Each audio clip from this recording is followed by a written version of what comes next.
Torej, kakšen bi bil komentar tistega zadnjega epiloga v primeru malih iztisnjenih Kollorjevih delničarjev?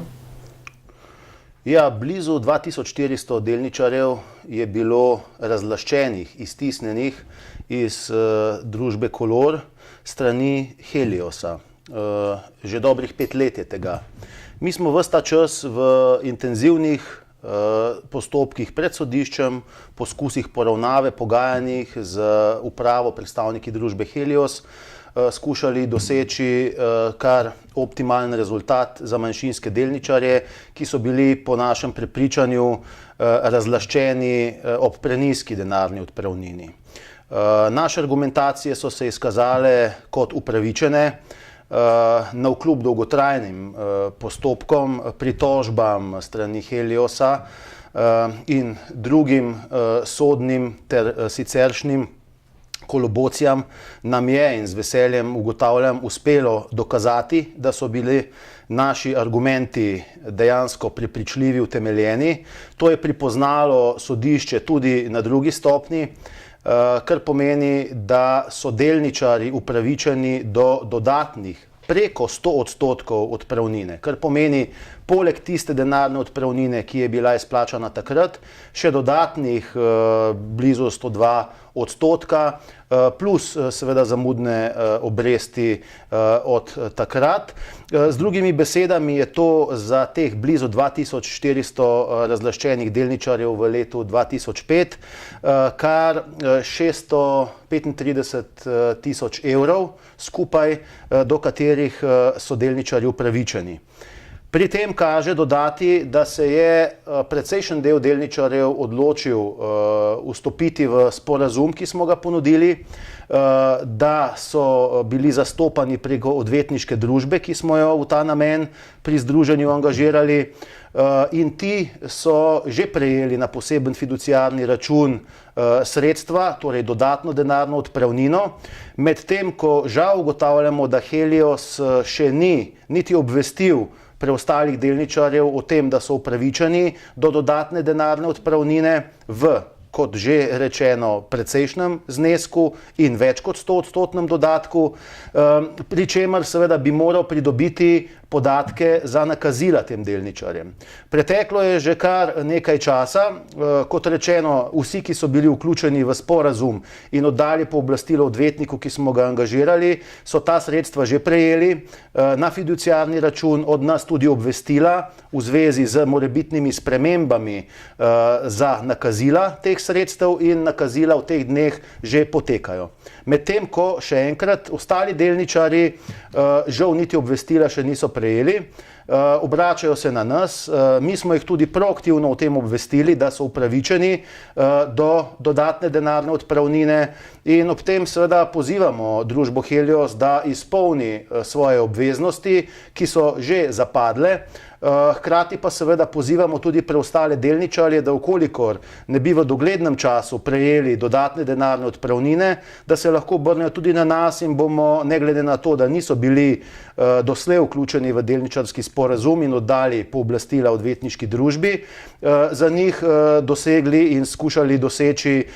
v najkrajšem času tudi izplačilo tega, kar nam je uspelo skozi sodne postopke doseči tudi za njih. Torej, ne samo za te, ki so bili vključeni in oddali pooblastilo odvetniški družbi, ki smo jo angažirali, pač pa tudi vsi ostali. Pri čemer je razlika dejansko v tem, da kot se izkazuje, seveda niti niso še obveščeni o tem, oziroma smo jih o tem obvestili mi, čeprav bi jih morala družba Helios, in žal tudi sredstev in postopka v zvezi z nakazilom sredstev še niso sprožili, tako da brez nadaljnega bomo mi tudi s tem v zvezi pomagali, se vključili, ukolikor se bo pokazalo, da je to potrebno, in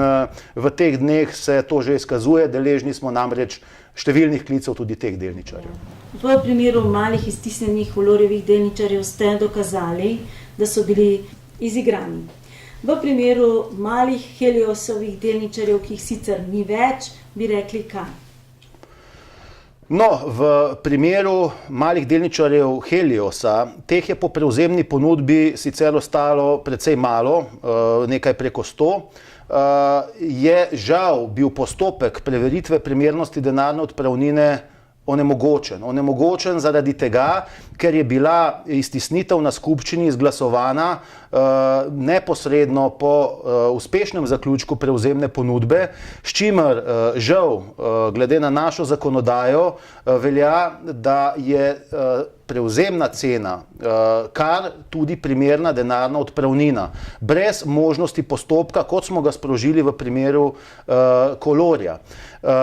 Mi si sicer že vse od ustanovitve združenja, torej zadnjih 9 let, prizadevamo z spremembami in dopolnitvami zakonodaje rešiti tudi to vprašanje. Namreč vse več družb se odloča, pogosto tudi samo pro forma, z namenom, da bi ne bila mogoča preveritev pred sodiščem primernosti denarne odpravnine, da objavijo prevzemno ponudbo in potem neposredno po tej pogosto pro forma objavljeni prevzemni ponudbi izvedejo tudi iztisnitev. Kajti, kot rečeno, zakonodaja v takšnih primerih žal ne omogoča sorodnega postopka preveritve primernosti denarne odpravnine. Vsekakor je to sporno, govorimo namreč o lastnini, ki je ena od maksim v družbeno-ekonomski ureditvi, v kateri živimo, in brez možnosti pritožbe je razlastiti državljana brez njegove privolitve, brez njegove volje, ob jasno izraženem nasprotovanju, seveda glede na to, da niso sprejeli prevzemne ponudbe, je njihova volja, da ostanejo v družbi oziroma da se jim prevzemna cena ne zdi primerna, več kot jasno izražena, in da zakonodaja v takšnih primerih ne dopušča možnosti niti preveritve, nikakršne pritožbe, je seveda nedopustno. In ob tem bi seveda želel ponovno apelirati na zakonodajalca, na poslance Državnega zbora, na Vlado Republike Slovenije, pristojno Ministrstvo za gospodarstvo, za finance, vezano na zakon o gospodarskih družbah oziroma zakon o prevzemnih. Namreč oboje bi bilo moč rešiti skozi en ali drugi zakon z malenkostnim popravkom zgolj enega člena, z nekaj besedami, da se to zadevo, to nedopustno, nevzdržno stanje ustrezno uredi, sanira. Mi smo s tem v zvezi dali predloge sprememb in dopolnitev zakonodaje, torej amandmajev, in želeli bi, da se o ponovnem postopku sprejemanja novel v Državnem zboru v predlogih vključi tudi takšne rešitve, ki so brez nadaljnega več kot upravičene in podobnega stanja ne pozna nobena zakonodaja v Evropski uniji. In če vas sedaj vprašam kot dobrega poznavalca tudi skupine Helios, je bila tista prevzemna ponudba taka, da bi jo vi osebno prevzeli, tako kot jo je mogoče konzorcij? No, to je seveda vprašanje racionalnosti odločitve glede na pričakovana morebitna drugačna stanja, prihodna stanja, morebitne alternative. Glede na že omenjeno zakonodajo in vednost, da se bo družba prekoslej poslužila te poti, s katero onemogoči tudi preveritev primernosti denarne odpravnine v iztisnitvi, je seveda prekoslej na eni strani racionalno takšno prevzemno ponudbo sprejeti. Na drugi strani oporekanje sami višini cene in podobno je problematično iz tega naslova, ker seveda je bila takšna ponudba sprejeta tudi s strani Republike Slovenije oziroma državnega holdinga kot upravljalca premoženja skladov, tako da po tej plati iz naslova prodaje konzorcija je temu moč oporekati zgolj znotraj njihovih organov ob vprašanju, ali je ta cena dejansko bila primerna, tudi glede na sam postopek prodaje, pogajanj, ki so bila opravljena, in okoliščin, ki so žal seveda neznane in do te mere neodprte ali pa netransparentne, da jih je izdatne, kot so bile v nekaterih javnih občilih problematizirane, težko ustrezno dokazovati tudi pred sodiščem. Medtem ko na drugi strani vprašanje preostalih delničarjev, njihovih pravic, vsekakor vi veste, da smo na zadnji skupščini podali nasprotni predlog tudi v povezavi z samo dividendo, torej iz tega naslova in podprli takšen predlog, iz tega naslova je bilo to zavrnjeno strani večinskega lastnika, torej prevzemnika, kar je seveda dodaten moment in pokazatelj, na kar smo tudi opozorili, da seveda to ravnanje ni korektno, ker vendarle je šlo za dobiček, ki je bil ustvarjen v lanskem letu in tisti delničarji, ki so bili in ne nazadnje niti ne sprejeli prevzemne ponudbe, bi do vsaj tiste dodatne delitve dobička bili upravičeni in do tega dodatnega zneska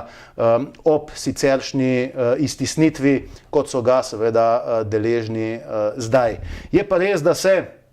v zvezi s Heliosom nekateri momenti dodatno zapletajo, namreč delničarji, ki se obračajo na nas, sporočajo, da na družbi težko najdejo sogovornika. Ta se je v tem času preoblikovala tudi iz delniške družbe v družbo z omejeno odgovornostjo, tako da bi po tej plati seveda opozoril, da je vsaj iz naslova teh upravičenj, ki smo jih dosegli v zvezi z iztisnitvijo v teh postopkih skozi 5 let pred sodišči, pravni naslednik sedaj družba z omejeno odgovornostjo in da seveda s tem, in to naj ne bi pomenilo kakšnih dodatnih momentov za zaplete, čeprav glede same izvedbe v praksi očitno in žal jih. Je torej kakšna bojazen, da iztisnjeni mali kolorjevi delničarji, tisti, ki niso v vašem združenju, dali soglasja, da vendarle ostanejo brez dodatne odpravnine? No, takšna možnost seveda vselej obstaja. Mi smo že bili priče okoliščinam, kjer so recimo družbe šle v prisilno poravnavo, v stečaj, tudi v primerih, kjer smo že uspeli doseči izdatno denarno odpravnino za delničarje. Eden najpomembnejših, največjih takšnih primerov je primer SCT-ja, kjer smo uspeli doseči tudi v dolgotrajnem zahtevnem postopku pred sodiščem izplačilo dodatne denarne odpravnine v znesku kar 150% prej izplačane. Pa je žal sklep sodišča bil izdan žal v nekaj dneh oziroma v kakšnem tednu pred postopki, ki so pripeljali do stečaja in žal onemogočili izplačilo tega, do česar so sicer s pravnomočno sodbo delničarji bili upravičeni po postopku, ki smo ga v tem primeru vodili. Tako da seveda žal takšna možnost v praksi obstaja, vendar pa glede na trenutne razmere v Heliosu ne ocenjujemo, da bi lahko v kratkem takšne okoliščine nastopile oziroma v tistem času, v katerem še enkrat pozivamo delničarje, ki eventuelno niso prejeli obvestila in ga tudi ne bi v naslednjih nekaj dneh strani Heliosa, naj se obrnejo na nas in bomo v tem primeru torej za vse preostale, tudi tiste, ki doslej niso pristopili in oddali pooblastila odvetniku, naknadno skušali urediti zadeve tudi za njih in v njihovem imenu. Mi s tem v zvezi že pripravljamo aktivnosti, ker morate razumeti, da ne nazadnje se nam zdi to primerneje, kot pa da za vsakega posebej na individualni ravni skušamo zadeve urejati, kajti deležni smo precejšnjega števila klicev iz naslova našega obvestila, ko smo to okoliščino ugotovili, torej da se ni Helios pravočasno odzval, da ne nazadnje tudi na naša vprašanja, kdaj imajo namen delničarjem preostalim poslati obvestila. Mi namreč obvestila smo poslali nemudoma, ko smo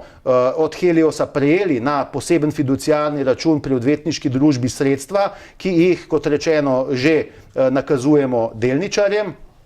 da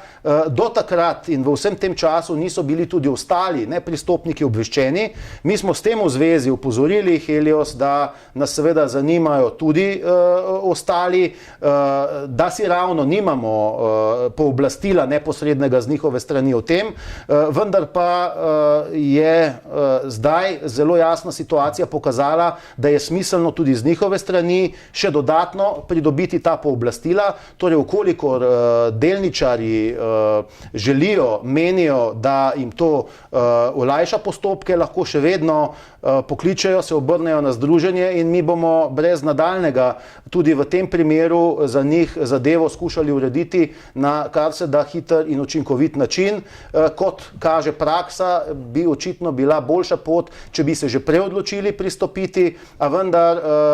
naj s tem pohitijo, s temi aktivnostmi, dokler morda vendarle ne bi, kot sva ugotovila, lahko v nekaterih okoliščinah bilo tudi prepozno. Zdaj bom čisto na kratko se vrnila nazaj. Je bila prodaja prvega izmed 15 načrtovanih prodaj, to se pravi, Helios je bil prvi izmed teh, po vaši oceni dobra prodaja? Kar nekaj okoliščin in momentov je, ki bi utegnili porajati dvom v to, da je bila dejansko dosežena maksimalna, največja možna cena iz tega naslova. Seveda ne vemo, kateri vse momenti so v pogodbi bili vključeni in kakšne garancije tudi iz naslova same perspektive družbe, njenega nadaljnega poslovanja, njenega sedeža, ne nazadnje zaposlitev v družbi Helios, tako da vse to so momenti, ki jih vsaj, ko gre za Republiko Slovenijo oziroma za Slovenski državni holding, morajo vendarle zanimati poleg maksimizacije cene. Gre namreč za vprašanja zelo na kratek rok, tudi tega, ali so potrebne dodatne obremenitve iz naslova morebitnih socialnih transferov zaradi izgube zaposlitev, ne nazadnje zaradi zmanjšanja prispevkov iz naslova zaposlitev in davkov oziroma vprašanj prihodkov proračuna ali odhodkov, seveda na drugi strani iz tega naslova. Tako da in seveda tudi samega poslovanja družbe, njenega ustvarjanja dobičkov, poslovanja z odvisnimi družbami in podobno, morebitnega odlivanja drugam. Tako da vse to so momenti, za katere bi seveda želeli, da prodajalec, ko gre za državo, za večinski delež, ko gre za Slovenski državni holding, seveda poskrbi za to, da so ne samo ustrezno opredeljena, pač pa tudi garancije dovolj trdne, dovolj močne, da dejansko do zlorab, do manipulacij iz tega naslova ne bi prihajalo oziroma da bi bili učinki tako za delničarje iz naslova prodaje, kakor tudi sicer za ekonomsko in socialno okolje v Republiki Sloveniji optimalni in čim boljši. Kar pa sicer zadeva postopke prodaj slovenskih podjetij, pomembnih, uspešnih z trgom tudi v tujini, kot je bil recimo primer Heliosa, smo v Vseslovenskem združenju malih delničarjev s strokovnimi sodelavci ugotovili, da vendarle kaže že v samih postopkih aktivneje pristopiti k zaščiti pravic in interesov manjšinskih delničarjev. Tako smo se odločili recimo v primeru pozavarovalnice Sava, kjer so tudi, vsaj po poročanju javnih občil, v teku prizadevanja postopki morebitne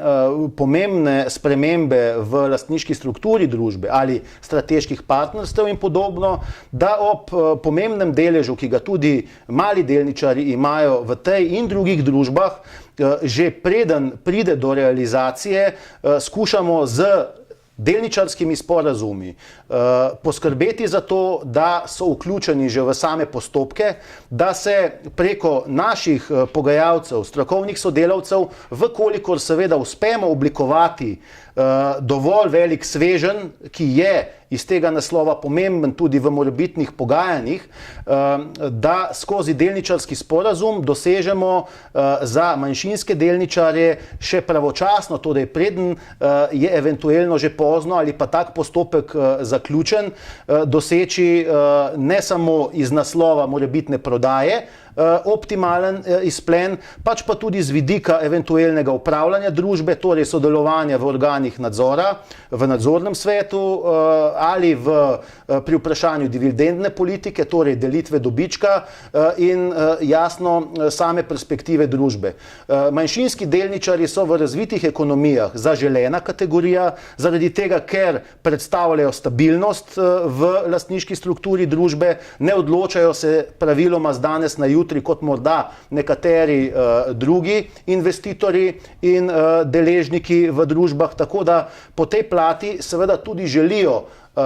biti v družbi z ustrezno donosnostjo, z ustrezno dividendo, z perspektivo, ki jo družba ima, ali pa na drugi strani seveda izstopiti po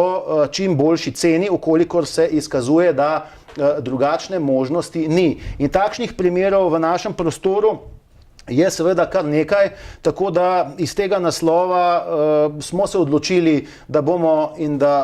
kaže, glede na izkustva, tudi v primeru Heliosa, pa ne nazadnje, recimo v primeru Aerodroma Ljubljana, ki je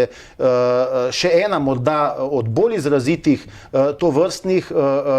opozoril in zgodb, da je potrebno tukaj tudi strani manjšinskih delničarjev aktivneje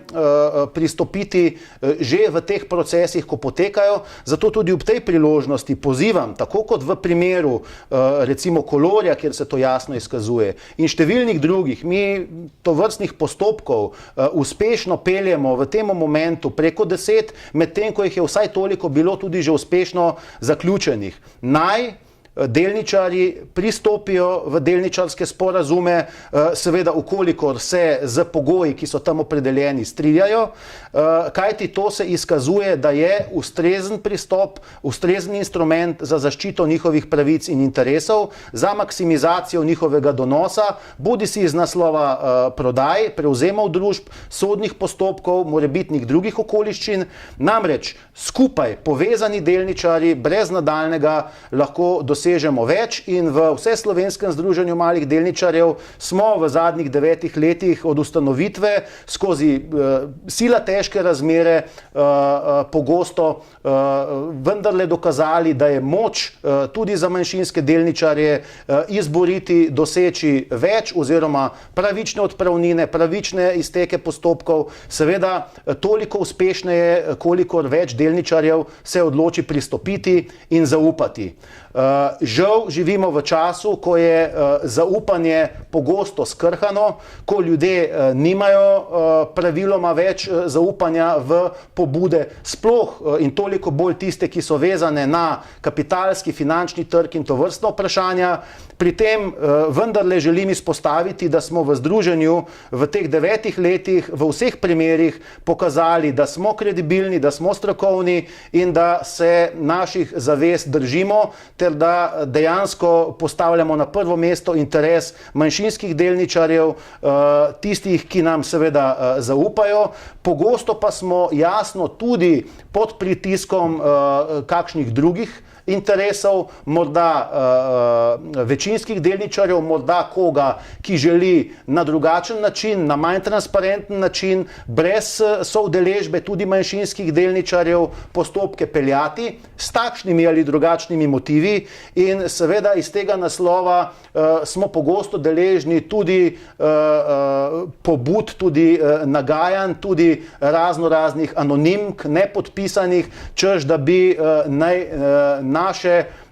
aktivnosti, naše ponudbe ne bile v interesu manjšinskih delničarjev. Konkretna praksa, konkretni rezultati, sem prepričan, to demantirajo in lahko zagotovim, da bomo tudi v bodoče v Vseslovenskem združenju malih delničarjev udejanjali naše edino poslanstvo, torej skrb za pravice in interese manjšinskih delničarjev, kar, kot rečeno, uspešno počnemo ne samo v slovenskem prostoru, ne samo iz naslova delničarskih sporazumov, posameznih družb, na ravni skupščin družb, na ravni vprašanj in predlogov vezanih na zakonodajo. V tem času tudi spet zelo pomemben moment, kajti obetajo se ponovno nekatere pomembne spremembe. Ne nazadnje v primeru razlastitev, ki smo jim bili priča iz naslova sanacije slovenskega bančnega sistema, tukaj vodimo pomembne postopke, tako z naslova razlastitev delničarjev kot imetnikov obveznic. Neposredno je bilo s tem v zvezi prizadetih kar četrtina slovenskih državljanov, torej tudi tistih, ki so vključeni v različne pokojninske sheme in sklade, kakor seveda ne smem zanemariti naših aktivnosti v mednarodnem prostoru, kjer si brez nadaljnega prizadevamo tudi skladno z omenjenimi cilji doseči kar najboljše pogoje za delničarje v Republiki Sloveniji, kakor tudi sicer za naše ekonomsko, socialno okolje in boljšo perspektivo tako posameznika kot družbe nasploh.